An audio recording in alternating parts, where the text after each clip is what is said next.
तो क्लास 10 क्या हाल चाल है तुम्हारा। एग्जाम का प्रिपरेशन अच्छा चल रहा होगा उम्मीद करता हूं मैं। ठीक है, आज मैं क्या कर रहा हूं, तुम्हारा 5 नंबर का जितने भी इंपॉर्टेंट क्वेश्चन है ना, मोस्ट रिपीटेड क्वेश्चन जो बार बार आया हुआ है, उस क्वेश्चन को उठाऊंगा और तुम्हें सॉल्व करवा दूंगा इतने आसान भाषा से तुम बिलीव नहीं कर पाओगे। सबसे पहले मैं क्या करूंगा, भूगोल, इतिहास, राजनीतिक शास्त्र, मतलब क्या तुम्हारा नागरिक शास्त्र और अर्थशास्त्र का सारा का क्वेश्चन मैं 5 नंबर वाला कंप्लीट करवा दूंगा, तुम टेंशन नहीं लेना। ठीक है, चलो मैं स्टार्ट करूं तो स्टार्ट करता हूं।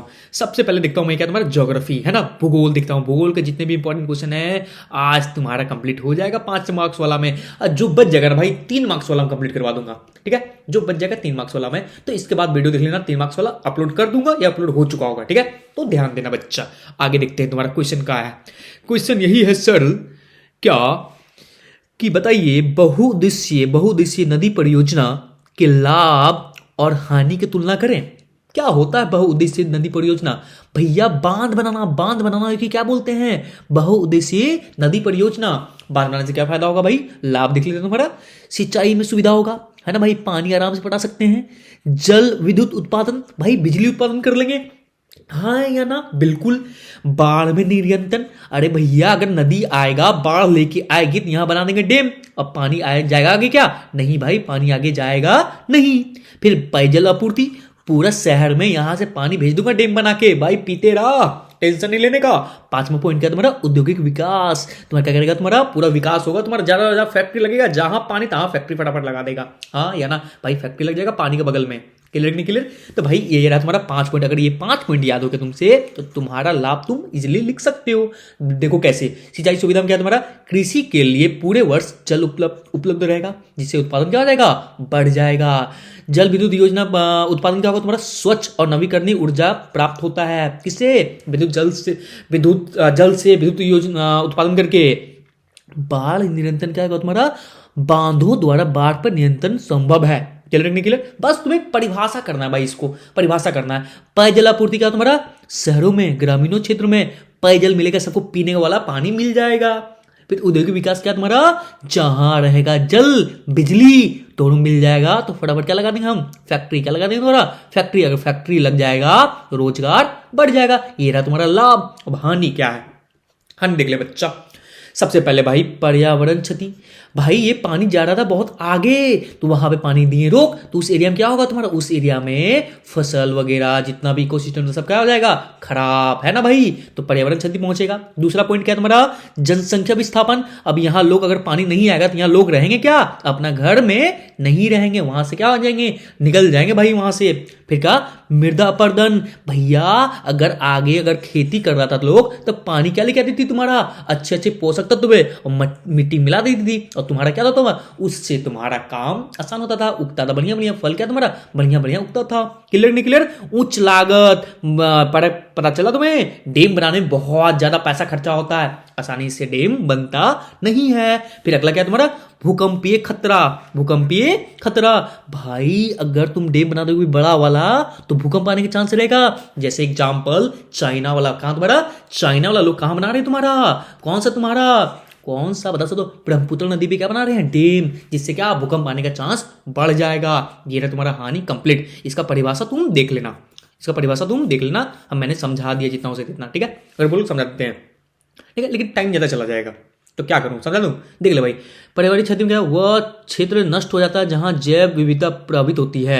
जनसंख्या विस्थापन क्या तुम्हारा, बांध निर्माण के लोगों को अपने घर छोड़ने पड़ते हैं। ठीक है, मृदा अपरदन क्या था, नदी के प्रकृतिक गाद रुक जाती है, जिससे भूमि का उर्वरकता घट जाती है।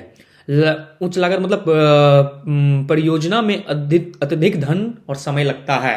भूकंपीय खतरा क्या, बड़े बांध पे भूकंप आने का खतरा बढ़ जाता है। क्लियर नहीं क्लियर? भाई तेरा हो गया कंप्लीट ये क्वेश्चन। सेकंड क्वेश्चन क्या है, देख लो फटाफट। परिवहन और संचार के साधन किसी देश की जीवन रेखा क्यों कहा जाते हैं, ठीक है ना। तो भैया जीवन रेखा क्यों कहा जाता है, किसको, परिवहन को और संचार को, इसको अर्थव्यवस्था क्यों कहा जाता है किसी भी देश का। तो देखो भाई क्या लिखेंगे तुम्हारा, परिवहन संचार साधन किसी देश का अर्थव्यवस्था के लिए अत्यंत महत्वपूर्ण है। परिवहन और संचार क्या तुम्हारा बहुत ज्यादा ही महत्वपूर्ण है, इसलिए देश इसलिए इन्हें देश की जीवन रेखा भी कहा जाता है। ये रहा तुम्हारा क्या, अब हम अपने बातों को कहीं फैला रहे हैं, कहीं ले जा रहे हैं, तो ये हो गया तुम्हारा संचार। जैसे तुम्हारा वीडियो कॉलिंग से जाके, और अगर अपना माल को, अपना सामान को एक जगह दूसरी जगह भेज रहे हैं, तो ये हो गया तुम्हारा परिवहन। किसके द्वारा? रेलवे के द्वारा, रोड के द्वारा, एयरपोर्ट के द्वारा, बंदरगाह में तुम्हारा लगे जहाज के द्वारा, सब अपने कितने वस्तुओं को हम भेज रहे हैं एक जगह से दूसरी जगह, ये हो गया तुम्हारा क्या, परिवहन। क्लियर? तो भाई इसको 5 पॉइंट लिखना है, ठीक है ना। 5 नंबर में कितने पॉइंट में तुम्हारा? 5 पॉइंट में लिखना है, तब तुम्हें 5 मार्क्स पक्का मिलेगा। तो देख भाई पहला पॉइंट क्या है, इनके द्वारा कच्चा माल कारखानों तक, है ना भाई, परिवहन के द्वारा कच्चा माल को कारखानों तक और तैयार माल को बाजारों तक पहुंचाते हैं। किसके द्वारा? परिवहन के द्वारा, ठीक है। इससे व्यापार, उद्योग, कृषि का विकास होगा तुम्हारा। परिवहन से तुम्हारा क्या है, तुम्हारा व्यापार, उद्योग, कृषि का विकास होगा, परिवहन से, संचार से, है ना भाई। दूर दराज क्षेत्रों को देश के अन्य भागों से जोड़ता तुम्हारा। तो भाई परिवहन संचार क्या करेगा तुम्हारा? दूर दराज क्षेत्रों को देश के अन्य भागों से जोड़ता है। लोगों, सरकार और प्रशासन के बीच संपर्क बनाने का काम करता है परिवहन और संचार, ठीक है ना भाई। आपदा, है ना भाई, कोई मुसीबत आ जाए, रक्षा, आपातकालीन परिस्थिति में ये बहुत सहायक है भाई। रोड बनाने के बॉर्डर वाला एरिया में तो भैया तुरंत अगर कोई भी चीज को चाहिए, कुछ भी चाहिए, तुम्हारा A57 हो गया, तुम्हारा कोई मिसाइल हो गया, तुम्हारा फटाफट रोड में पहुंचा देंगे और क्या करेंगे, अपने देश को हम बचा लेंगे सेना के द्वारा, सेना को हेल्प करके। हाँ है ना, तुम्हें समझ में आ गया होगा भाई। देख अगला क्वेश्चन क्या है तुम्हारा, मृदा अपरदन की रोकथाम के लिए क्या क्या कदम उठाना चाहिए। तो सबसे पहले भाई कौन कौन से कदम उठाने से ध्यान दे। 5 पॉइंट पहले याद कर ले भाई, उसके बाद कुछ करना। ये 5 पॉइंट देख भाई, पहले सीढ़ी नुमा खेती बनाकर, ठीक है। दूसरा पेड़ पौधे लगाकर। तीसरा ढलान के साथ जुताई करना। चौथा घास और झाड़ियां उगाना। 5वां छोटे बांध बनाना। ये पहले 5 पॉइंट याद कर ले, तब पूरा क्वेश्चन को तुम क्या करना, तुम्हारा रटना, ठीक है। पहले 5 पॉइंट याद होना चाहिए। अब देख भाई कैसे इसको कंप्लीट करेंगे। सो पहाड़ी क्षेत्रों में ढलान ज्यादा होने और तेज बारिश के कारण मिट्टी जल्दी बह जाती है। इससे रोकने के लिए सरल उपाय किए जाते हैं। पहला उपाय क्या है तुम्हारा, सीढ़ीनुमा खेती। पहाड़ियों पर सीढ़ियां बनाकर खेती करने पर पानी धीरे धीरे बहती है और मिट्टी नहीं बहती है। धीरे धीरे पानी बहेगा, तुम्हारा सीढ़ीनुमा इस टाइप का खेती कर लेंगे, हम क्या करेंगे, इस टाइप का खेती कर लेंगे तो क्या होगा, तुम्हारा पानी अचानक बहेगा नहीं। फिर तो पेड़ पौधे लगाना। पेड़ों के जड़ मिट्टी से पकड़ के रखती है। पेड़ों को जड़ क्या तुम्हारा, मिट्टी पकड़ के रखती है, जिससे मिट्टी का कटाव नहीं होता। इसलिए पेड़ पौधा लगाना बहुत आवश्यक है। सारा मिट्टी को पाल के रखिए। कौन जड़ उसकी, ठीक है। चलो अगला क्वेश्चन क्या है तुम्हारा, अगला क्या है तुम्हारा, ढलान के साथ जुताई करना। पहाड़ के ढलान के बराबर जुताई करने से बारिश का पानी धीरे धीरे बहता है तुम्हारा, है ना भाई। अगर ढलान के साथ जुताई करेंगे तो क्या होगा, बारिश का पानी धीरे धीरे बहेगा। घास और झाड़ियों उगाना। घास और झाड़ियों मिट्टी को रोक लेती है, उसे बहने से बचाती है। तो पेड़ भी लगाना है मुझे और झाड़ी और घास भी उगाना है मुझे। छोटा क्या तुम्हारा, छोटे बांध बनाना। छोटे बांध या चेक डैम बनाने से पानी की रफ्तार कम हो जाती है। पानी की रफ्तार क्या तुम्हारा, कम हो जाती है, मिट्टी बहने से बच जाती है। तो फटाफट याद हो गया तुम्हें 5 पॉइंट, 1 2 3 4 5 पॉइंट से तुम याद कर लोगे, तुम्हारा क्वेश्चन का आंसर आ जाएगा अपने आप। अगला क्वेश्चन क्या है तुम्हारा, अगला क्वेश्चन है क्या है क्वेश्चन अगला तुम्हारा, कि पहाड़ी क्षेत्रों में मृदा अपरदन को रोकथाम के लिए क्या क्या कदम उठाना चाहिए। तो फटाफट देख ले तुम्हारा, देख लो भाई। पहला क्या तुम्हारा, सीढ़ी बनाकर खेती करना ताकि पानी धीरे धीरे बहे। पेड़ पौधे लगाना जिससे मिट्टी जड़ तक पहुंची रहे और उसे बहने ना दे। जानवरों को ज्यादा चरने से रोकना। भैया भाई जानवरों को ज्यादा चरना नहीं देना है। कहां पे, वहां पे सारा घास खा जाएगी तो मिट्टी कौन पकड़ के रखेगा। अतिचरण अच्छा बात नहीं है। ढलान के हिसाब से खेत जोतना, भाई उसके सही आंसर लग रहा है, 3 नंबर सही आंसर लग रहा है इसका, हाँ है ना। छोटे बांध और मोड़ बनाना ताकि मिट्टी ना बह पाए, ठीक है ना भाई। छोटा छोटा बांध बनाओ, मोड़ बनाओ जिससे मिट्टी बह ही ना पाए और तुम्हारा पहाड़ी में मृदा अपरदन होगा ही नहीं। क्वेश्चन का आंसर कंप्लीट। आगे देख बच्चा, आगे क्या है तुम्हारा, राजस्थान के अर्ध शुष्क क्षेत्रों में वर्षा जल संग्रहण किस प्रकार किया जाता है, व्याख्या कीजिए। तो भाई चुपचाप इसको उठा के लिख देंगे। राजस्थान के अर्ध शुष्क क्षेत्रों में कम वर्षा होती है, इसलिए वहां के लोग जल को सहज के रखते हैं। इसके लिए परंपरागत तरीका अपनाई जाती है। पहला तरीका क्या है देखते हैं भैया। पहला तरीका यह है कि खंडीन बना के, क्या तुम्हारा खंडीन बना के। दूसरा टंका बना के। चौथा जोहर या नाली बना के। अब चौथा क्या तुम्हारा, बावड़ी बना के। तुम्हारा क्या, बावड़ी, है ना भाई। जेठालाल में बावड़ी देखियो भाई, बावड़ी। तो क्या हो तुम्हारा खंडीन। खेत क्या तुम्हारा, खेत के चारों ओर मिट्टी मोड़ बनाकर वर्षा जल को रोका जा सकता है, इससे मिट्टी में नमी बनी रहती है। तो भैया क्या करेंगे तुम्हारा, हम इस तरह से बना देंगे तुम्हारा क्या गड्ढा, उसमें पानी को रोक रोक रखेंगे, नमी बनी हुई रहेगी। हाँ या ना? हाँ सर। घर या आंगन के छत पर पड़ने वाले पानी को एक गहरे टंका में जमा कर दिया, जिससे पानी पीने का में उपयोग कर सकते हैं फिल्टर करके। हाँ या ना? बिल्कुल सर। जोहर या नाली क्या है तुम्हारा, गांव के पास तालाब बनाकर वर्षा जल को संग्रहित किया जा सकता है, जिससे पशु और खेती को पानी मिलता रहे। यहां से आएगा पशु और यहां पीते रहेगा, वरना यहां से पानी सप्लाई कर देंगे कहां तुम्हारा, खेतों में। तो बावड़ी क्या तुम्हारा, बावड़ी है गहरी सिरीदार कुएं में वर्षा जल को इकट्ठा किया जाता है तुम्हारा, ठीक है ना, कुआं में इकट्ठा कर देंगे उसको बोल देंगे बावड़ी, बावड़ी, ठीक है। चलो 5 नंबर क्वेश्चन तुम्हारा हो गया कंप्लीट। बच्चा 6 नंबर क्वेश्चन क्या देख ले भाई। 6 नंबर क्वेश्चन क्या तुम्हारा, परंपरागत वर्षा जल संग्रहण की पद्धति को आधुनिक काल में अपनाकर जल संरक्षण एवं भंडारण किस प्रकार किया जा रहा है। उत्तर लिख देंगे तुम्हारा, उत्तर लिख देंगे वही तुम्हारा, आज के समय में परंपरागत वर्षा जल संग्रहण की विधियों का नई तरीकों से अपनाया जा रहा है। पहला क्या करेंगे तुम्हारा, टंका और बावड़ी बनाकर पक्का बनाकर पानी को जमा किया जाता है तुम्हारा, पक्का बनाकर टंका को और बावड़ी को पहले कच्चा छोड़ दिया, अब क्या बनाएंगे उसको पक्का बना देंगे, पक्का बनाकर पानी को जमा करके क्या जाता है तुम्हारा कि पानी नीचे सोखना ले जमीन। दूसरा चीज क्या तुम्हारा, छत से वर्षा जल संग्रहण करके टंकी में रखा जाता है तुम्हारा, टंकी में रख देंगे पानी को भैया रह तू। चौथा क्या तुम्हारा, तीसरा क्या तुम्हारा, जोहर और तालाब को गहरा करके ज्यादा पानी जमा करते हैं, क्या करेंगे खोद जेसीबी से लाएंगे और खोद और गहरा करेंगे, पानी जमा कर देंगे, है ना। फिर चेक डैम, छोटा सा डैम बनाकर पानी का बहाव को रोका जाता है तुम्हारा, डैम बना दो पानी रुक गया। ये भी क्वेश्चन हो गया तुम्हारा क्या, स्वाहा। अब तुम्हारा बारी क्या है, अब बारी तुम्हारा क्या, अर्थशास्त्र का, क्या तुम्हारा अर्थशास्त्र का इकोनॉमिक्स का बारी है भाई। इंपॉर्टेंट क्वेश्चन ये रहा, पैसा कमाना भाई, जीवन में बहुत पैसा कमाना है। कैसे कमाना है, पहले पढ़ोगे तब ना कमाओगे जी। तो पढ़ते हैं सर, अब पढ़ाई तो देख भाई पढ़ा रहा हूं मैं। तो पहले क्या तुम्हारा, बहुराष्ट्रीय कंपनी किस प्रकार दूसरे देश में उत्पादन पर नियंत्रण स्थापित करती है, ठीक है भाई। तो भैया कैसे स्थापित करती है दूसरे देश की कंपनी, एमएनसी जो होती है दूसरे देश की कंपनी, कोई दूसरे देश में जाके कैसे अपना उत्पादन पर नियंत्रण स्थापित करती है, लिख देंगे बहुराष्ट्रीय कंपनी दूसरे देश में उत्पादन या उस पर नियंत्रण स्थापित करने के कई तरीके उपयोग करते हैं। पहला तरीका क्या हो जाएगा बच्चा, दूसरे देश में कारखाना लगाकर निवेश कर देती है, दूसरे देश में जाएंगे और वहां पे कारखाना खोल देंगे, हाँ या ना, निवेश कर देंगे, हो गया, धीरे धीरे वहां पर नियंत्रण स्थापित कर लेंगे। स्थानीय कंपनी के साथ साझेदारी, हीरो आएगा और होंडा आएगा और हीरो के साथ मिल जाएगा, हीरो होंडा बन जाएगा कंपनी, हाँ या ना, साझेदारी कर लेगा तुम्हारा।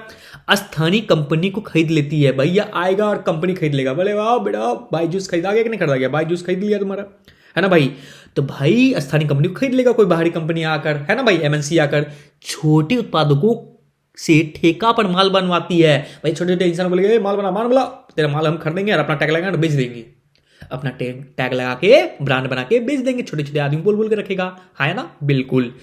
5वां पॉइंट क्या होगा बच्चा, तकनीक और ब्रांड के जरिए उत्पादन पर नियंत्रित करता है तुम्हारा, अपना तकनीक अपना टेक्नोलॉजी दे देगा या अपना ब्रांड का नाम दे देगा, इसे क्या करेगा धीरे धीरे उत्पादन पर नियंत्रण स्थापित कर लेगा। ये 5 पॉइंट तुम याद कर ले, तुम्हारा 5 मार्क्स फिक्स है, क्लियर। चलो भाई दूसरा क्वेश्चन में पहुंचते हैं हम। क्या है तुम्हारा दूसरा क्वेश्चन, भारत सरकार द्वारा विदेशी व्यापार और विदेशी निवेश पर अवरोधक लगाने के क्या कारण थे। भैया बताओ, पहले के टाइम में विदेशी व्यापार और विदेशी निवेश पर अवरोध मना क्यों किया था लगाने की, मना कर दिया कि भैया नहीं संपर्क नहीं रखेंगे, क्यों भारत सरकार क्यों ऐसा किया था, बताओ भाई, बताते हैं सर। इन अवरोधकों को सरकार क्यों हटाना चाहती थी, अब हटाना क्यों चाहती थी, पहले लगाई फिर हटा रही है, तुम्हारा रोक लगा दिया अब हटा रही है, तो भाई बताओ दोनों पॉइंट्स, बताते हैं सर।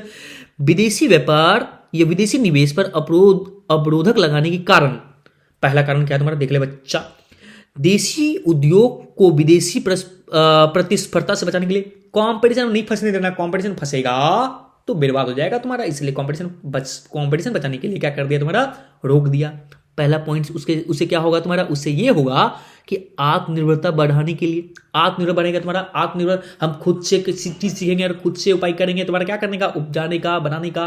दूसरा पॉइंट क्या तुम्हारा, विदेशी मुद्रा का बचत के लिए, विदेशी मुद्रा मेरे पास जितने भी डॉलर होंगे सब डॉलर क्या बचाएंगे, बचा के हम रखेंगे, है ना भाई। अब बताइए कि भैया हटाना क्यों चाहती थी तुम्हारा सरकार, इन अवरोधों को इसलिए हटाना चाहती थी क्योंकि पहला पॉइंट, विदेशी पूंजी और नई तकनीक को लाना चाहिए। भैया विदेशी पूंजी आओ मेरा घर में इन्वेस्ट कर जाओ, है ना भाई, आएगा भारत में इन्वेस्ट कर देगा, पूंजी आएगा। और दूसरा नई तकनीक नई टेक्नोलॉजी लाएगा भाई, आएगा निवेश करेगा, टेक्नोलॉजी लाएगा ना अपना जी, तो बस दो फायदा हो गया, पूंजी भी आ गया और नई तकनीक भी आ गया। दूसरा पॉइंट क्या है तुम्हारा, आर्थिक विकास। आर्थिक विकास में तेजी करने के लिए भाई आओ हम बढ़ाएंगे अपना पैसा, रुपया सबसे अच्छा सबसे बेस्ट रहेगा तुम्हारा, इसके लिए भाई क्या कर दिया, अलाउ कर दिया। अगला पॉइंट, अगला क्वेश्चन कौन सा है, अगला क्वेश्चन ये रहा कि भाई बताओ उपभोक्ता सुरक्षा अधिनियम 1986 के निर्माण की जरूरत क्यों पड़ी। बताते हैं सर, उपभोक्ता सुरक्षा अधिनियम 1986 के निर्माण की आवश्यकता इसलिए पड़ी क्योंकि, बताते हैं क्योंकि ऐसा होता था सर कि उपभोक्ताओं के शोषण को रोकने के लिए, भाई उपभोक्ता के साथ बहुत ज्यादा शोषण होता था तुम्हारा। कैसे शोषण होता था, देखो भाई, मिलावट से, घटिया सामान देकर अधिकतम कीमत वसूली से बचने के लिए क्या किया तुम्हारा, नियम लाया, उपभोक्ता सुरक्षा अधिनियम 1986। एमसीक्यू में आ सकता है तुम्हारा। उपभोक्ताओं को कानूनी सुरक्षा देने के लिए, है ना, उपभोक्ताओं जो उपभोक्ता मतलब क्या तुम्हारा, कस्टमर क्या कानूनी सुरक्षा दे तुम्हारा। चौथा पॉइंट क्या है तुम्हारा, शिकायतों में त्वरित निवारण। अगर कोई शिकायत किया तो तुरंत उसका क्या हो जाए, तुम्हारा फैसला हो जाए कि भैया क्या सही क्या गलत हुआ है तुम्हारा, जल्दी बताओ।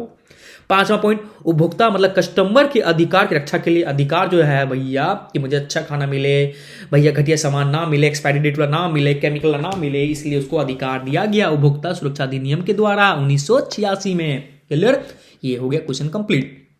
भाई देखा, अब क्या है तुम्हारा, अब ये सबसे अच्छा क्वेश्चन, सबसे ज्यादा इंपॉर्टेंट क्वेश्चन है, भारतीय अर्थव्यवस्था के विकास में तृतीय क्षेत्र, कौन क्षेत्र तुम्हारा, तृतीय क्षेत्र कई महत्वपूर्ण भूमिका निभा रही है। ठीक है, क्या आप इस बात से सहमत है? अरे भाई बिल्कुल सहमत है, बिल्कुल 100%। अभी जो कर रहे हैं वो तृतीय क्षेत्र की सेवा दे रहे हैं भाई तुम लोग को हम। हाँ, मैं इस बात से सहमत हूं कि भारतीय अर्थव्यवस्था के विकास में तृतीय क्षेत्र सेवा क्षेत्र की भूमिका बहुत महत्वपूर्ण है। भाई हमसे कैसे पढ़ रहे हो तुम, तृतीय क्षेत्र का मदद से, सेवा के द्वारा भाई, इंटरनेट के द्वारा, लैपटॉप के द्वारा पढ़ाने तुमको हम। पहला पॉइंट क्या है, तृतीय क्षेत्र में लोग को सेवा देते हैं। लोग क्या तुम्हारा, लोग सेवा देते हैं, जैसे शिक्षा, स्वास्थ्य, बैंक, परिवहन, संचार, है ना भाई। क्या तृतीय क्षेत्र के लोग क्या देते हैं तुम्हारा, सेवा देता है। क्लियर, यह क्षेत्र रोजगार में अधिक अवसर पैदा करता है, बहुत ज्यादा अवसर पैदा करता है तुम्हारा, है ना भाई, बहुत ज्यादा अवसर पैदा करता है तृतीय क्षेत्र। तीसरा पॉइंट, कृषि और उद्योग में विकास में सहायक भूमिका निभाते हैं। देख ले बच्चा, अगर तृतीय क्षेत्र ना हो तो भैया कोई माल को बनाएंगे, कृषि कोई माल को भाई गेहूं बनाएगा तो कहाँ ले जाएगा, फैक्ट्री में, उद्योग होगा तुम्हारा, उसका क्या फैक्ट्री से आटा बनेगा, आटा कहाँ पहुंचेगा, दुकान में बेचेगा कौन, तुम्हारा दुकानदार। तो दुकानदार क्या कर रहा है, अहम भूमिका निभा रहा है, सहायक भूमिका निभा रहा है, किसका, कृषि का और उद्योग का। जैसे बैंक हो गया, बीमा हो गया, परिवहन हो गया, फैक्ट्री वगैरह हो गया, दुकान हो गया, सब क्या कर रहा है तुम्हारा, सहायक भूमिका निभा रहा है, किसका, तृतीय क्षेत्र का। भाई कृषि और उद्योग का। आईटी, पर्यटन, व्यापार में राष्ट्रीय आय बढ़ाती है। आईटी मतलब इंफॉर्मेशन टेक्नोलॉजी, भाई जितने सिम से लेकर लैपटॉप से लेकर जितने भी तुम्हारा काम हो रहा है भाई, कोडिंग वोडिंग हो रहा है, जितने ग्राफिक बन रहा है, सबका आईटी में बन रहा है तुम्हारा, तृतीय क्षेत्र में आता है। पर्यटन, घूम रहे हो, किस में आ रहा है तुम्हारा, तृतीय क्षेत्र में आ रहा है। व्यापार से राष्ट्रीय आय बढ़ रहा है, इससे क्या हो रहा है तुम्हारा, राष्ट्रीय आय में बहुत ज्यादा हाई आ रहा है तुम्हारा, हाइप आ रहा है तुम्हारा, है ना। बिल्कुल सर, बिल्कुल आ रहा है सर। अगला पॉइंट क्या है तुम्हारा, लोगों के जीवन का स्तर सुधार हो रहा है तुम्हारा, है ना भाई, लोग कमा रहे हैं और खूब सुंदर रह रहे हैं, है ना भाई, जीवन यापन बहुत सुंदर हो रहा है तुम्हारा। ये रहा तुम्हारा 5 पॉइंट कंप्लीट, 1 2 3 4 5, स्वाहा। अब आ जाओ भाई राजनीति, नागरिक शास्त्र में आ गए हम, पॉलिटी में आ गए हम, है ना भाई। तुम्हारा पॉलिटी भी खा जाएंगे, अभी तुम्हारा कंप्लीट कर देंगे 5 मार्क्स का सारा क्वेश्चन। ठीक है बच्चा, देख भाई क्या है क्वेश्चन तुम्हारा। बताओ बच्चा, दबाव समूह और राजनीतिक दलों में आपसी संबंधों का स्वरूप कैसा होता है, वर्णन कीजिए। तो दबाव समूह और राजनीतिक दल के बीच कई प्रकार के संबंध होते हैं। कैसे होते हैं, देखो भाई, सबसे पहले हम क्या करेंगे, 5 पॉइंट याद करेंगे। 5 पॉइंट याद करेंगे, कौन कौन से पॉइंट याद करेंगे सर, तो देख बच्चा, समर्थन के संबंध में, भाई प्रभाव डालने के संबंध में, विरोध करने के संबंध में, अप्रत्यक्ष भागीदारी, सामान्य उद्देश्य। क्या था सर ये सब चीज, देख बच्चा, दबाव समूह अपने हित के लिए किसी राजनीतिक दल का समर्थन करते हैं। भाई दबाव समूह का कोई अगर हित करे, मतलब उसका सपोर्ट करे, तो उसका राजनीतिक दल को भी समर्थन दे देगा। कौन? दबाव समूह। तो भैया हुआ ना राजनीतिक दल का और दबाव समूह का संबंध आपस में, हुआ कि नहीं हुआ? अगर एक ही हित हो, दोनों का एक ही सोच हो, तो समर्थन दे देगा। दूसरा क्या तुम्हारा? प्रभाव डालने के संबंध में दबाव समूह नीतियों और कानूनों पर असर डालने की कोशिश करते हैं। अगर खराब नीति हो तो बच्चा क्या करेगा तुम्हारा? तुरंत दबाव समूह क्या करेगा तुम्हारा? भाई हल्ला बोल देगा भाई कि ये कानून खराब है। याद आ रहा तुम्हें? राकेश टिकैत याद आ रहा तुम्हारे? जो तुम्हारा क्या किया, किसान कानून को वापस दिलवा दिया भाई। BKU, भारतीय किसान यूनियन, ये क्या है? दबाव समूह है, ठीक है ना भाई। पॉलिटिकल पार्टी अलग होता है और प्रेशर ग्रुप क्या होता है तुम्हारा? अलग होता है, ठीक है। चल भाई तीसरा पॉइंट क्या है तुम्हारा? विरोध के संबंध में जब सरकार या दल उसकी मांग ना मानते हो तो दबाव समूह क्या करते हैं? उसका विरोध करते हैं, है ना भाई। तो भाई सरकार कौन है? राजनीतिक दल, कोई राजनीतिक दल होगा। और दबाव समूह से क्या कर रहा है तुम्हारा? विरोध कर रहा है, मांग रहा है कि ये भाई मुझे दे दो वरना मैं नहीं छोड़ूंगा, मैं नहीं उठूंगा। भाई धरना से। अप्रत्यक्ष भागीदारी, दबाव समूह चुनाव नहीं लड़ते, वो कभी चुनाव नहीं लड़ता, ठीक है ना, लेकिन राजनीति में सक्रिय रहते हैं। राजनीति में हमेशा सक्रिय रहते हैं, भैया ये गलत है, ये सही है, ये गलत है, ये सही है। पांचवा पॉइंट क्या है? समान उद्देश्य, कई बार दोनों के लक्ष्य समान होते हैं, इसलिए साथ मिलकर भी काम करते। दबाव समूह, पॉलिटिकल पार्टी और प्रेशर ग्रुप भी क्या करेगा? साथ में काम करेगा। चलो अगला क्वेश्चन क्या है तुम्हारा भाई? क्वेश्चन नंबर 2, भारत की संघीय शासन व्यवस्था की विशेषताएं की चर्चा कीजिए। भारत की संघीय शासन व्यवस्था की विशेषताएं की चर्चा कीजिए। संघीय शासन है भारत में, लेकिन पता है कि नहीं पता है? अभी बताते तुम्हारे कैसे। भारत में संघीय शासन व्यवस्था अपनाई गई है, जिसमें शासन का अलग अलग स्तरों में बांटा गया, शासन करने का अलग अलग स्तर बांटा गया। कौन कौन सा सर? तो देखो बच्चा, पहला क्या तुम्हारा? 3 स्तरीय सरकार है हमारे यहाँ, 3 स्तरीय सरकार। कौन कौन सा 3 स्तरीय सरकार तुम्हारा? भारत में केंद्र सरकार है, भारत में केंद्र सरकार। राज्य में क्या है तुम्हारा? केंद्र सरकार। तुम्हारा राज्य में क्या है? राज्य सरकार और स्थानीय सरकार। भारत में कितने सरकार थे तुम्हारे? 3 सरकार, केंद्र सरकार, राज्य सरकार और स्थानीय सरकार। स्थानीय सरकार मतलब क्या? पंचायत, नगर निकाय, है ना भाई, मुखिया, मेयर। समझ रहे हो? दूसरा पॉइंट क्या लिखेंगे तुम्हारा? लिखित संविधान। भारत का लिखित संविधान लिखित है, जिसमें सभी सरकार की शक्तियां स्पष्ट रूप में लिखी हुई है। ये नहीं बोल सकता भैया ई वाला नहीं लिखा लो, हमारे बाबा बोल के गेल लो तिलक कर वो, ये हिसाब नहीं है। सब कुछ लिखा हुआ है स्पष्ट रूप से, तुम कुछ उल्टा पुल्टा कर नहीं सकते। लिखित संविधान हमारा। शक्तियों का विभाजन, संघ सूची में संविधान के संघ सूची, राज्य सूची, संवर्ती सूची, तीनों सूची में सबका अपना अपना शक्तियों के बारे में लिख दिया गया है। भाई लड़ना आपस में नहीं, इस्तेमाल शक्ति दे दी, बता दी है किसमें तुम काम कर सकते हो, किसमें तुम कानून बना सकते हो। आया ना? बिल्कुल बच्चा। संविधान की सर्वोच्चता, संविधान सबसे बड़ा, सबसे ऊंचा। केंद्र और राज्य दोनों को संविधान के अनुसार कार्य करना पड़ता है भाई। संविधान को पालन तो करना ही पड़ेगा। पूरा देशवासियों को, पूरा सरकार को संविधान का पालन करना पड़ता है। हाँ है ना? बिल्कुल।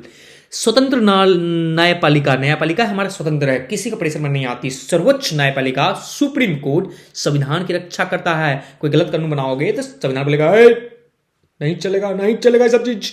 और केंद्र और राज्य के बीच में अगर विवाद हो, मतलब ममता जी के और मोदी जी के बीच में विवाद हो गया, तो क्या करेगा तुम्हारा? विवाद को सुलझाएगा कौन? न्यायपालिका, supreme court, high court. Clear हो गया सर। अगला क्वेश्चन क्या है तुम्हारा? अगला क्वेश्चन ये है सर, लोकतंत्र किस तरह उत्तरदायी, जिम्मेवार, वैध सरकार का गठन करता है? तो देख बच्चा, लोकतंत्र में सरकार जनता द्वारा चुनी जाती है। जनता उसको चुनता है, किसको? सरकार को। इसलिए वह जनता के प्रति उत्तरदायी, जिम्मेदार और वैध होती है, ठीक है। तो जनता के प्रति ये होगा भाई, जनता उसको चुना है। तो भैया फिर आगे कैसे होगा बच्चा, ये बताइए ना भैया। तो सुनो बच्चा, नियमित और स्वतंत्र चुनाव। यहां कैसे चुनाव होता तुम्हारा? रेगुलर होता है और स्वतंत्र होता है, आजादी रूप से चुनाव होता है तुम्हारा, है ना भाई, किसी कोई प्रेशर नहीं। जनता चुनाव के माध्यम से सरकार चुनती है, जिसमें वैध सरकार बनती है, ठीक है ना भाई। ऐसा नहीं कोई उठ फुट की सरकार बना लिया, चुना जाता है जनता के द्वारा। दूसरा पॉइंट क्या है भैया? जनता के प्रति उत्तरदायी, सरकार को अपना कार्य का जवाब देना जनता को देना पड़ता है भाई। जो कार्य करे जनता मांगे, बोलेगा ये कैसे किया, बिना वो हमसे पूछे भाग से तुमको गिरा देंगे तेरा सरकार हम। तीसरा पॉइंट क्या तुम्हारा? कानून का शासन, सरकार संविधान और कानून के अनुसार कार्य करती है भाई, अपना मनमानी नहीं चलेगा, कानून के हिसाब से चलना पड़ेगा तुम्हें, हाँ या ना। तो कानून का शासन चलता है तुम्हारा। ये 5 पॉइंट याद कर ले। नियमित स्वतंत्र चुनाव, जनता के प्रति उत्तरदायी, कानून का शासन, जनमत और आलोचना का सम्मान, सरकार बदलने का अधिकार, सरकार बदलने का अधिकार। ये 5 पॉइंट याद कर लो, तुम्हारा कहानी खत्म हो जाएगा। अब इसको समझा दे तुम्हारा। जनमत और आलोचन का सम्मान। विपक्ष और मीडिया सरकार की निगरानी करती रहती है। भैया भैया भाई, सासा काम करती है कौन? विपक्ष और मीडिया। क्या गलत क्या सही वही खाली खोजेगी, भाई गलत कर रहा सरकार, ये गलत कर रहा सरकार, ये गलत कर रहा। हाँ यार, निगरानी करती है, तुम्हारा सास वाला काम करती है मीडिया और विपक्ष। सरकार बदलने का अधिकार। जनता अगर खुश ना हो, असंतोष हो, तो चुनाव द्वारा सरकार बदल सकती है। यही है तुम्हारा क्या उत्तरदायी, जिम्मेवार और वैध सरकार। कौन बना रही है? तुम्हारा लोकतंत्र। इसलिए लोकतंत्र बहुत जरूरी है आज जीवन में, घर में, सब जगह। घर में ना मिलेगा सर, घर में पापा और मम्मी का राज है, खाली बेल्ट खाते, मार खाते, झाप खाते, झाड़ू खाते, बेलना खाते, सब खाते हैं। बेटा लक्षण सुधारो तब ना, नहीं खाएगा। अगला क्वेश्चन क्या देख, चौथा नंबर क्वेश्चन, राजनीतिक दल का क्या अर्थ है? राजनीतिक दल को कैसे सुधारा जा सकता है? इसके कोई दो तरीका बताइए। बताते हैं बच्चा, राजनीतिक दल का क्या काम है और इसको कैसे सुधारा जा सकता है। उत्तर, राजनीतिक दल नागरिकों का ऐसा संगठित समूह है जो चुनाव लड़कर सरकार बनाता है। भैया एक तुम्हारा संगठित समूह है जो क्या करेगा? चुनाव लड़ेगा और सरकार में स्थापित हो जाएगा, सत्ता में भाग लेना चाहता है, ठीक है ना, या सत्ता में भाग लेना चाहता है।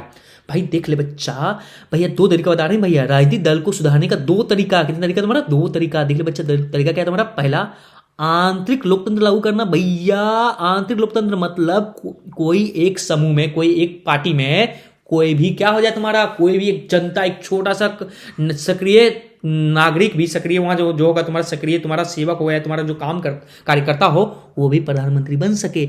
ये हाल लालू का पार्टी में नहीं है, ये हाल तुम्हारा कांग्रेस वाला में नहीं है। गांधी गांधी लालू में यादव चल रहा है तुम्हारा। ऐसा काम नहीं, ऐसा नहीं चलेगा बच्चा, ये सुधारना इंपॉर्टेंट है तुम्हारा। दूसरा पॉइंट क्या तुम्हारा? पैसे और अपराध पर नियंत्रण। भैया पैसा खिलाकर वोट लूटना बिल्कुल गलत बात नहीं, पैसा खिलाकर वोट नहीं लूट सकते हैं। और अपराध भैया धमकी देके वोट लूटना, ये भी काम गलत है। ये सब दोनों हमको सुधारना है तो है। तो चल भाई आगे पढ़ लेते हमारा, आंतरिक लोकतंत्र को लागू करना। दलों में नियमित चुनाव हो, पदों का सही बंटवारा हो, सभी सदस्यों को बोलने का अवसर मिले, है ना भैया। किसका बात कर रहा है? ये पार्टी का अंदर का बात कर रहा है, ये सब पार्टी का अंदर में हो, ठीक है। अगला पॉइंट क्या था? पैसे और अपराध का नियंत्रण। चुनावी खर्च और चंदे पर नियंत्रण रखा जाए तथा अपराधी छवि वाले लोगों को टिकट ना दिया जाए। भैया ऐसा कहाँ होता भैया, एक से गुंडा मवाली लोग बन जाते हैं एमएलए एमपी और फिर हमको लूटते हैं। अगला क्या है? अगला आ गया इतिहास। इतिहास रचोगे तुम लोग इस बार, हमको लग रहा है भाई जैसे हम पढ़ा रहे हैं ना, इतिहास रच डालोगे तुम लोग। तो इतिहास का इंपॉर्टेंट क्वेश्चन आज मैं करवा देता हूं 5 मार्क्स का, तुम्हारा भी 5 मार्क्स आ जाएगा, तुम बन जाओ क्या? राजा इसके जैसा भैया। तो देख क्या है सबसे इंपॉर्टेंट क्वेश्चन में से एक, जर्मनी का एकीकरण का प्रक्रिया को संक्षेप में वर्णन कीजिए। तो भाई आज तुमको जर्मनी का एकीकरण याद हो जाएगा। जर्मनी का एकीकरण का प्रक्रिया, जर्मनी पहले कई छोटे छोटे राज्य में बटे थे, छोटा छोटा राज्य में बचा हुआ, 1 2 3 4 बहुत में राज्य में बटा हुआ था। प्रसा ने जर्मनी का एकीकरण का नेतृत्व किया। प्रसा ने क्या किया? तुम्हारा जर्मनी का एकीकरण का नेतृत्व किया, मतलब क्या? तुम्हारा नेता बन के क्या किया तुम्हारा भाई? आगे खड़ा रहा कि भैया हम करेंगे तुम्हारा एकीकरण। ऑटोवन बिस्मार्क ने एकीकरण का महत्वपूर्ण भूमिका निभाई। ऑटोवन बिस्मार्क जो है तुम्हारा एकीकरण का एक महत्वपूर्ण भूमिका निभाई। ऑटमन है, सॉरी बिस्मार्क ने, ठीक है। प्रसा ने डेनमार्क, क्या तुम्हारा बच्चा देख लो, डेनमार्क, ऑस्ट्रिया और फ्रांस से युद्ध जीत लिया, है ना भाई। प्रसा क्या? डेनमार्क को हरा दिया, ऑस्ट्रिया को हरा दिया और फ्रांस को भी हरा दिया, से युद्ध जीत लिया। कौन? डेनमार्क, प्रसा है ना। तो भाई और ध्यान दो, 1871 में जर्मनी एक नया राष्ट्र बन गया। याद करना बाबू, इंपॉर्टेंट है ये, एक बिस्मार्क इंपॉर्टेंट बात है तुम्हारा। और एक तुम्हारा क्या? ये 1871 में जर्मनी एक नया राष्ट्र बना और विल्हेम प्रथम सम्राट बन गए। प्रथम सम्राट में विल्हेम से भी क्वेश्चन बन सकता है कि प्रथम सम्राट कौन था जर्मनी के एकीकरण के बाद? बोले हो क्या? विल्हेम। क्या तुम्हारा? विल्हेम हो गया। क्लियर नहीं क्लियर? आगे क्वेश्चन देखते हैं, आगे क्वेश्चन क्या है। देख बच्चा, G77 क्या है? G77 को ब्रिटेन वुड्स की जुड़वा संतान की प्रतिक्रिया किस आधार पे कहा जाता है, कहा जा सकता है? व्याख्या कीजिए। करते हैं बच्चा व्याख्या इसका। G77 विकासशील देश का एक संगठन है। इसकी स्थापना 1964 में हुई थी। इसका मुख्य उद्देश्य विकासशील देश में आर्थिक हित की रक्षा करने के लिए, आर्थिक हित की रक्षा करने और अंतर्राष्ट्रीय आर्थिक मामलों में एकजुट आवाज उठाने के लिए किया गया था। आज इसके सदस्य 130 हो गए हैं। कितना हो गया तुम्हारा? 130 हो गए हैं, से अधिक हो गया, 130 से भी अधिक हो गया, फिर भी इसे G77 कहा जाता है। ठीक है, आगे देख तुम्हारा ब्रिटेन वुड्स सम्मेलन में IMF, ठीक है ना, IMF और विश्व बैंक की स्थापना हुई, जिन पर विकसित देश, जो विकसित हो गए हैं, जो डेवलप हो चुके विकसित देशों का प्रभुत्व था। भैया वो सब लोग क्या कर रहे थे तुम्हारा? भैया उसी लोगों का डोमिनेशन था तुम्हारा। ये संस्थाएं विकासशील देशों की कड़ी शर्तों लगाती थी। विकासशील जो डेवलप कर रहा है उस पर कड़ी, देशों पे कड़ी शर्तें लगाते थे। भैया ये होगा, वो होगा, ऐसा नहीं करो, वैसे नहीं करो, और उनकी समस्याओं को ठीक से सुनती भी नहीं थी। कोई नहीं सुन रहा भैया मेरा दुख और पीड़ा। इसी असंतोष के कारण विकासशील देशों ने अपने हितों की रक्षा के लिए G77 का गठन किया। इसलिए G77 को ब्रिटेन वुड्स की जुड़वा संतान की प्रतिक्रिया के भी कहा जाता है। हो गया सर, क्लियर हो गया सर, बहुत आसानी समझा दिए आप। 2 बार पढ़ना या 2 बार लेक्चर को देना, पक्का समझ में आ जाएगा तुम्हें। ठीक है, आगे देखते हैं बच्चा, महामंदी का व्याख्या कीजिए। बेटा बताओ, महामंदी कारणों का व्याख्या कीजिए। तो ध्यान दे बच्चा, महामंदी 1929 में शुरू हुई। इसका प्रभाव पूरी विश्व अर्थव्यवस्था में पड़ा। पूरा विश्व का अर्थव्यवस्था क्या चौपट हो गया भाई। इसका मुख्य कारण निम्नलिखित है। तो भैया कैसे याद करेंगे मुख्य कारण? पहले अति उत्पादन, बहुत ज्यादा उत्पादन हो गया बच्चा, और बेच तो पाए नहीं, उत्पादन कर लिए। शेयर बाजार का पतन, शेयर बाजार गिर गया। तीसरा पॉइंट क्या? कृषि का संकट। कृषि में क्या है तुम्हारा? संकट आ गया, कृषि कर्ज में डूब गए। बैंक का दिवालिया होना, बैंक ने क्या किया तुम्हारा? सबको लोन दिया, लोन रिकवर कर ही नहीं पाया। असमान धन वितरण, कुछ लोगों के पास बहुत अधिक धन और बहुत लोगों के पास बहुत कम धन। ये 5, 1, 2, 3, 4, 5 पॉइंट याद कर लो, तुम्हारा आसानी से इसको डिफाइन कर दो, तुम्हारा आंसर बन गया, तैयार हो गया आंसर बन के। अति उत्पादन, उद्योग और कृषि में जरूरत से अधिक उत्पादन हुआ, लेकिन लोगों का क्रय शक्ति कम होने के कारण माल बिक ही नहीं सका। लोगों के पास पैसा कम हो गया तो माल बिक ही नहीं पाया, तो क्या हो गया तुम्हारा? मंदी का पहला कारण हो गया ये। शेयर बाजार का पतन, 1929 में अमेरिका के शेयर बाजार में भारी गिरावट आई, जिससे निवेशों का भारी नुकसान हो गया। ठीक है, ये दूसरा कारण। तीसरा कारण क्या तुम्हारा? कृषि संकट, कृषि उत्पादों का मूल्य गिर गया, जिससे किसान कर्ज में डूब गए। किसान क्या तुम्हारा? कर्ज में डूब गया। भैया पैसे भी नहीं मिला तो पैसा चुकाएंगे से लोन, कर्ज में डूब गए। बैंकों के दिवालिया होना, कई बैंक बंद हो गया, जिससे लोग में जमा पूंजी भी नष्ट हो गई। अरे भैया लोन दिया, लोन ले ही नहीं पाया, वापस ही नहीं कर पाया, वसूल नहीं पाया, बैंक दिवालिया हो गया। असमान वितरण, धन के कुछ लोगों के पास केंद्रित हो गया, कुछ लोगों के पास धन पूरा अधिक हो गया, जिससे बाजार में मांग कम हो गई। मांग क्या है तुम्हारा? कम हो गई। ये था तुम्हारा 5 कारण महामंदी का। देखा अगला क्वेश्चन क्या है तुम्हारा? चौथा क्वेश्चन क्या है तुम्हारा? पहले विश्व युद्ध के समय भारत का औद्योगिक उत्पादन क्यों बढ़ा? भैया पहला विश्व युद्ध हुआ और भारत में औद्योगिक उत्पादन बढ़ गया। हाय क्यों? तो पता करते हैं भैया। पहले विश्व युद्ध में 1914 से लेकर 1918 के बीच में पहला विश्व युद्ध हुआ के समय भारत के औद्योगिक उत्पादन बढ़ने का मुख्य कारण निम्नलिखित है। तो भैया देख ले कौन कौन सा कारण होगा तुम्हारा, तो बताते हैं। देखो भैया, जिसको जो हाईलाइट करें वो याद कर लेना। ब्रिटेन का ध्यान युद्ध पे केंद्रित हो गया। ब्रिटेन का युद्ध पे ध्यान देने लगा, हाँ या ना भैया। आयत में कमी, भैया वहां से सामान, इंग्लैंड से सामान आना कम हो गया। कहां? इंडिया। युद्ध सामग्री का मांग बढ़ गई, युद्ध सामग्री में मांग बढ़ गई, लोग फंस गए हैं, इंग्लैंड के इंसान फंस गए युद्ध में भैया सामान लगेगा, किसको बोलेगा? इंडिया को। बनाओ ना दोस्त, मुझको दो ना दोस्त। ठीक है, चौथा पॉइंट क्या था हमारा? नई फैक्ट्री का स्थापन, नया फैक्ट्री बनने लगा, क्योंकि वहां इंग्लैंड में लोग काम करने ज्यादा, लड़ाई करने में ध्यान दे रहे थे। भारतीय उद्योग को बढ़ावा मिला, भारतीय बोला भाई चा तुम पैदा करो, तुम उत्पादन करो, हम तेरा सारा माल खरीद लेंगे। ये 5 कारण था। ये 5 कारण को याद कर लिए, तुम्हारा काम कंप्लीट। पूरा रटने की तुमको जरूरत नहीं, लेकिन फिर भी मैं डिस्कस करवाऊंगा। ब्रिटेन का ध्यान युद्ध पर केंद्रित हो गया। युद्ध के कारण ब्रिटेन भारत पे पहले की तरह तैयार माल नहीं भेज सकता। दूसरा कारण आय की कमी, विदेश में माल आना जाना कम हो गया, जिससे भारत में बने सामानों का मांग बढ़ गई। युद्ध सामग्री का बढ़ी मांग, सेनाओं के लिए कपड़ा, जूता, हथियार आदि का मांग बढ़ गई, इंडिया भेजेगा उसको। नई फैक्ट्री का स्थापना, बढ़ती मांग को पूरा करने के लिए भारत में नई फैक्ट्रियां लगाई गई। भारतीय उद्योग का बढ़ावा मिला, घरेलू उद्योगों को बाजार मिला और उत्पादन तेजी से बढ़ा। ये हो गया तुम्हारा क्या? क्वेश्चन का आंसर मिल गया। ये बहुत ज्यादा इंपॉर्टेंट क्वेश्चन कर लेना, आता है, बहुत बार आया है, इस बार भी आने का चांस लगता है मुझे। ये रहो बेटा, आ गया मेरा बूढ़ो जी, है ना। नमस्ते महात्मा गांधी जी। भैया आप बहुत अच्छे इंसान हैं, लेकिन कभी कल आपको बूढ़ा जी बोलते हैं तो गुस्साइएगा नहीं। बूढ़ा नहीं बोलेंगे, क्या बोलेंगे? जवान बोलेंगे। लेकिन चलो बच्चा पढ़ाते हैं। राजनीतिक नेता पृथक निर्वाचन के सवालों पर क्यों बटे हुए थे? तो भैया होता क्या है तुम्हारा? पहले ये देखते हैं तुम्हारा। पृथक निर्वाचन का अर्थ था कि किसी विशेष समुदाय के लोग अपनी प्रतिनिधि मतलब अपना नेता अलग से चुने। इस मुद्दे पर राजनीतिक नेता अलग अलग राय रखते थे। जितना नेता सब अलग अलग राय रखता है, भैया ये गलत है, सही है, गलत है, सही है, इसलिए वे बटे हुए थे। 5 कारण देखते तुम्हारा। 5 कारण क्या है तुम्हारा? पहला कारण, कुछ नेता अल्पसंख्यकों की सुरक्षा के पक्ष में थे। बोलता नहीं, बांटना चाहिए भैया, सुरक्षा होना चाहिए अल्पसंख्यकों का। अब देखते हैं, कई नेता इसे राष्ट्रीय एकता के लिए खतरा मानते भैया, बोलते ना ना देश बढ़ जाएगा भैया, ऐसा रहेगा तो देश बढ़ जाएगा ना, ऐसा ना करो। तीसरा क्या तुम्हारा? ब्रिटिश सरकार की फूट डालो और राजनीति को कारण बनी। ब्रिटिश सरकार चाहते थे भैया क्या करें, हम क्या करें, तुम्हारा लोगों में फूट डालें, बांटे और राज करें, बांटे और राज करें, हर भैया। लेकिन टेकला के पास ही खोपड़ी बहुत था, बहुत होशियार इंसान था भाई। डॉक्टर अंबेडकर दलितों के समर्थन करते थे। डॉक्टर अंबेडकर चाहते थे कि भैया हमको दलित का नेता बना दिया जाए, ठीक है, लेकिन महात्मा गांधी ना चाहते थे, इसलिए हुआ था पूना पैक्ट, याद है भैया? हाँ याद है सर। गांधी जी इसका विरोध ही थे। गांधी जी ने कहा क्या? विरोध, ये टेकला विरोध कर दिया भाई कि ना भैया ऐसा ना होने देंगे हम, है ना। चलो अगला क्वेश्चन क्या है तुम्हारा? अगला क्वेश्चन ये है सर कि भैया सवर्णीय अवज्ञा आंदोलन के विभिन्न वर्गों और समूहों के भारतीयों ने क्यों भाग लिया? सवर्णीय अवज्ञा आंदोलन में विभिन्न वर्गों और समूह के भारतीयों ने क्यों भाग लिया? बताते हैं अभी क्यों भाग लिया सो। अपने हित के चलते अनेक वर्ग और समूह ने भारतीय लोगों ने सवर्णीय अवज्ञा आंदोलन में हिस्सा लिया।